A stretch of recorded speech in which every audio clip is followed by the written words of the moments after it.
vous confirmez que le devoir est au-dessus du droit? Non, je pense que l'un ne vit pas sans l'autre.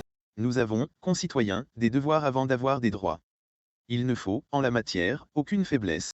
Dans l'après-Covid, on veut poursuivre la redéfinition de notre contrat social, avec des devoirs qui passent avant les droits, du respect de l'autorité aux prestations sociales, a déclaré samedi le jeune ministre dans Le Parisien, évoquant le projet du futur candidat Emmanuel Macron. Le système de crédit social est un projet du gouvernement chinois visant à mettre en place un système national de réputation des citoyens et entreprises, mais en y ajoutant un système de récompenses et de pénalités pour ceux respectant ou ne respectant pas les règles édictées.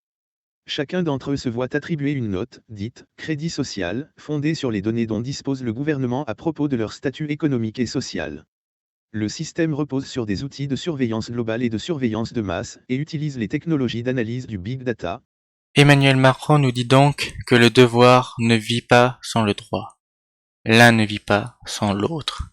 Mais dans les faits, il a déjà dit que le devoir était au-dessus du droit. Dans les faits, il a déjà expérimenté en restreignant le droit de circuler librement aux personnes non vaccinées ou n'ayant pas reçu leur dose de rappel à temps, alors même que la vaccination n'est pas obligatoire, elle n'est pas inscrite dans le droit juridique. On entend même parler de plus en plus de passe écologique ou climatique. Là aussi, dans les faits, n'est-il pas déjà en place avec la vignette critère sur les voitures empêchant de rouler dans certaines grandes villes, ou encore l'interdiction récente de louer des logements de classe énergétique F et G?